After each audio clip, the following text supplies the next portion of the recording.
शेतकरी संघटनेचं इतकं वर्ष काम करतात, एक युवा शेतकरी आहे, शेतकरी संघटक म्हणून चांगलं काम करतात. टोमॅटो उत्पादक शेतकऱ्यांची सध्या काही लोकांकडून फसवणूक होते अशी शेतकऱ्यांची तक्रार आहे की बाबा मी टोमॅटो अभ्यासक आहे, ही व्हरायटी लावा, ती व्हरायटी लावा, त्याच्या आधीच तुमच्या प्लॉटचं रजिस्ट्रेशन करा, त्याचे पैसे आम्हाला द्या. अगोदर पैसे घेतले जातात, नंतर शेतकऱ्यांना बाजारभाव मिळत नाही किंवा व्हरायटीची क्वालिटी मेंटेन होत नाही. काय शेतकऱ्यांची चूक होते का अशा तथाकथित हिंदू टोमॅटो अभ्यासकांपासून सावध राहिलं पाहिजे? तुम्ही काय सांगाल? नक्कीच तथाकथित जे बंधू जे आहे अभ्यासक टोमॅटोमध्ये त्यांच्यापासून नक्कीच सावध राहणं गरजेचे आहे. कारण बंधूंची जास्त वळवळ आहे सध्या महाराष्ट्रामध्ये. कारण बंधू कुठं काय करतील सांगू शकत नाही, त्यामुळे या बंधूंपासून सावध राहणं गरजेचं आहे. खरं तर अभ्यासपूर्ण शेती करणं गरजेचं आहे. आता बांगर साहेबांनी सांगितलं त्याप्रमाणे खऱ्या अर्थाने जे खरोखर सुशिक्षित आहेत, BSc ॲग्री आहेत, ज्यांचा त्या टोमॅटो ज्यांनी पिकवले किंवा पिकवतात, जास्त वर्षाचा अनुभव पण आहे, जास्त वर्षाचा अनुभव आहे प्रॅक्टिकली, अशांचंच मार्गदर्शन अर्थात त्या ठिकाणी घेणं गरजेचं आहे. खरं तर आता उन्हाळ्याच्या याच्यामध्ये बागर साहेब तुम्ही सांगितलं ते अगदी बरोबर आहे. 2-3 व्हायरस जे सांगितलं ते 100% म्हणजे मी टोमॅटो केली होती, म्हणजे विरांग व्हरायटी होती. विरांगला त्या ठिकाणी सुद्धा हा सगळ्यात जास्त प्रादुर्भाव त्या ठिकाणी झाला. त्यामुळे त्या व्हायरसमुळे ती टोमॅटो पिवळी पडत होती आणि व्हरायटी चांगली आहे, परंतु तुटाई त्यामुळे बाकीच्या व्हरायट्या 2 महिन्यात चालत, ही व्हरायटी 1 महिना पुढे जाते. तर 1 महिन्याचा खर्च वाढतो आणि योग्य मार्गदर्शन न मिळाल्यामुळे त्यावेळेस तो तुटा मला वाटते तो पहिल्याच 25 ते 1 महिन्यामध्ये तो त्या याच्यावरती प्रादुर्भाव करीत असतो. तो त्यावेळेस जर कंट्रोल नाही झाला तर त्या ठिकाणी स्पॉट करतो, तो स्पॉट नंतर वाढत जातो आणि त्याच्यामुळं हे टोमॅटो पिवळे वगैरे पडतात आणि तो व्हायरस तो नंतर त्याच्यामध्ये जास्त दाखवतो. तर टोमॅटो उत्पादकांना एवढंच सांगणं आहे का तुम्ही चांगल्या लोकांचं मार्गदर्शन घ्या, जेणेकरून तुम्ही घामाचा पैसा आहे तुमचा, तुम्हाला काय कुठून फुकटचा पैसा येत नाही.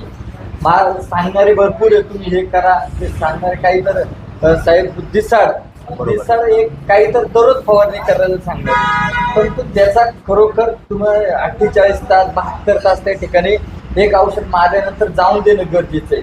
तुम्ही 24 तासात जर 2-2 वेळा जर औषध जर मारली तर त्याचा खरोखर त्या ठिकाणी रिझल्ट येत नाहीये. तुम्ही ते जे काय असेल ते औषध मारल्यानंतर काही वेळ थांबा आणि नंतर त्याचा रिझल्ट येतोय का नाही आलं नंतर तुम्ही दुसऱ्या याचा वापर करा, जेणेकरून तुमच्या औषधाच्या फवारणीच्या याच्यामध्ये तुमची बचत होईल आणि तुमचं आर्थिकचं बजेट आहे ते थोडंसं चांगलं होईल आणि तुम्ही चांगल्या माणसांचा अनुभव या ठिकाणी घेणं गरजेचं आहे.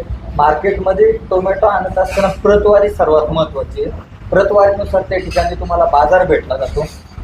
तुमचा टोमॅटो खराब जर असेल, एक चिरता असून तुम्ही त्या ठिकाणी आणू नका. चिरता बाजूला काढा, उभी बाजूला काढा, A1 क्वालिटीचा माल चांगला बाजूला काढा. A1 क्वालिटीच्या मालाला तुम्हाला A1च त्या ठिकाणी आपल्या नारायणगाव बाजार समितीमध्ये मार्केट भेटतंय, तिथून माल एक्सपोर्ट होतोय आणि गेले अनेक वर्षापासून इथून शेतकऱ्यांचे चांगले पैसे झाले. परंतु आता हा जो पिरियड जो आहे टोमॅटो लागवडच्या बांगर साहेबांनी सांगितलं तोही अगदी बरोबर आहे. आपल्याकडं खरं तर अल्निनो याचं संकट वाढत असताना जागतिक तापमान वाढीचं त्या ठिकाणी आपल्याला सामोरं जायला लागते. पाठीमागच्या 10 वर्षापूर्वी जे टेम्परेचर आपल्याकडं 35 ते 38च्या दरम्यान होतं किंवा 30-32-35च्या दरम्यान होतं, ते आज 40+ झाले, 45 पर्यंत गेले. त्यामुळं त्या याला टेम्परेचरला कुठली व्हरायटी आपल्याला सूट होती ते सगळ्यात महत्त्वाचे. आणि बाजार समितीमध्ये जे टोमॅटो मार्केट आहे या ठिकाणी टोमॅटो मार्गदर्शन पर लागवडीआधी त्या ठिकाणी शिबिर होणं गरजेचं आहे. त्या ठिकाणी बाजार समिती सभापती असतील. आता पाठीमागच्या वेळी एक शिबिर झालं, परंतु एका शिबिरामध्ये ते थोडंसं कदाचित सगळ्या लोकांपर्यंत 2 सत्रामध्ये आणि ते कंटिन्युटी चालू राहिली पाहिजे. कारण या ठिकाणी जुन्नर तालुक्यातला माल भरपूर येतो किंवा जुन्नर आंबेगाव खेडा असेल ते त्या ठिकाणी जर तुम्ही ते गटवाईज जरी सत्र आयोजित केली किंवा बाजार समितीमध्ये जरी घेतली तर त्या ठिकाणी शेतकरी येतील, त्यांना मार्गदर्शन चांगल्या प्रकारे होईल आणि शेतकऱ्यांना मार्गदर्शन चांगलं झालं तर त्यांचा माल चांगला पिकला तर आर्थिकचा लाभ हा बाजार समितीला सुद्धा त्या ठिकाणी होतो. बाजार समितीमध्ये माल जास्त आता बाजार समितीचा शेस वाढतोय आणि शेतकऱ्यांचा बाजार माल जर वाढला तर त्यांना आर्थिकचे 2 रुपये त्या ठिकाणी शिल्लक राहतात चांगले.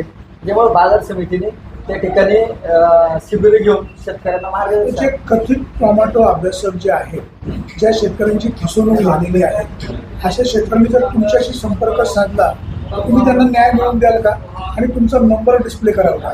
नक्कीच साहेब, आतापर्यंत तुम्ही पाहिले ज्या शेतकऱ्यांना काही अडचण येऊ द्या, ज्या शेतकऱ्यांचे धन्याचे काय ठिकाणचे लोकांचे पैसे राहिले होते ते शेतकरी संघटनेच्या माध्यमातून आम्ही त्या ठिकाणी मिळवून दिले.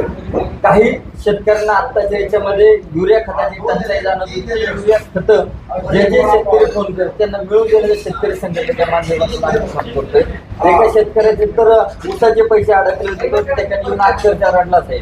म्हणजे ते आम्ही काही त्यांना सांगितलं नाही. त्याच्यासाठी ज्या शेतकऱ्यांची अशा टोमॅटो अभ्यासकांनी जर फसवणूक झाली त्यांना न्याय मिळेल का? तुमचा नंबर डिस्प्ले होईल का? 100% साहेब. शेतकरी संघटना शेतकरी अडचणीत आला नाही पाहिजे आणि अडचणीत आलेल्या शेतकऱ्याला मदत करण्यासाठी शेतकरी संघटना त्या ठिकाणी काम करते. ज्या शेतकऱ्याला अडचण आहे त्या शेतकऱ्यांनी कधीही रात्रीला कॉल करा आणि त्यांच्यासाठी न्याय देण्यासाठी. तुमचा नंबर डिस्प्ले करा. नंबर माझा आहे 8605 126834. शेतकरी संघटना जुन्नर तालुका युवा आघाडी अध्यक्ष म्हणून त्या ठिकाणी काम. नंबर पुन्हा एकदा सांगा.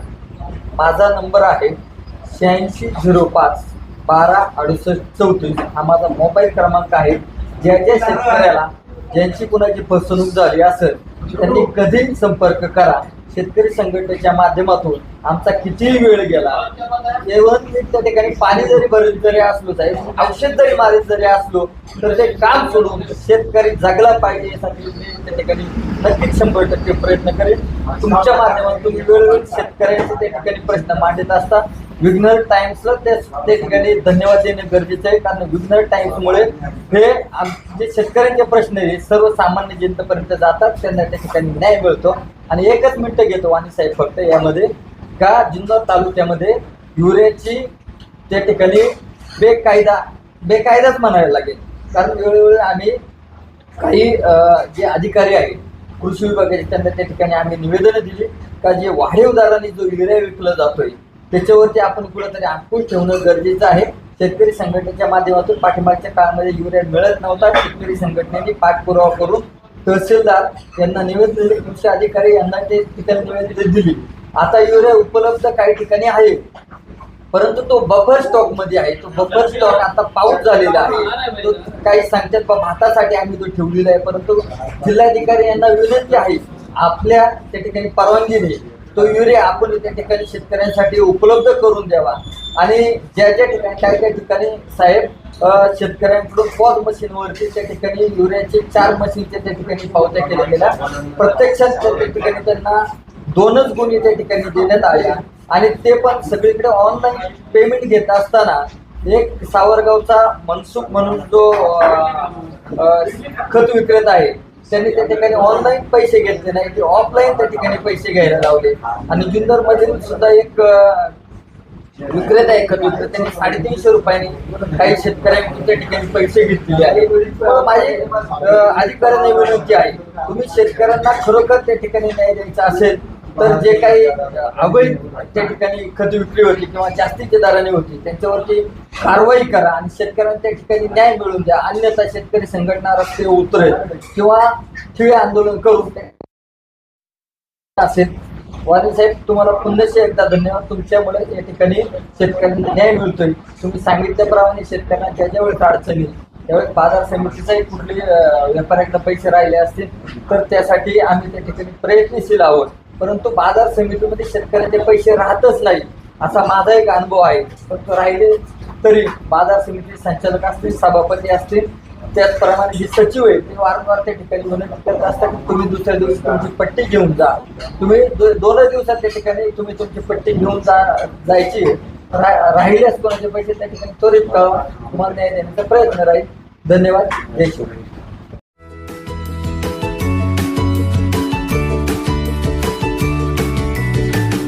बातम्या शेतीच्या, बातम्या मातीच्या, बातम्या अन्यायाच्या, गुन्हेगारीच्या,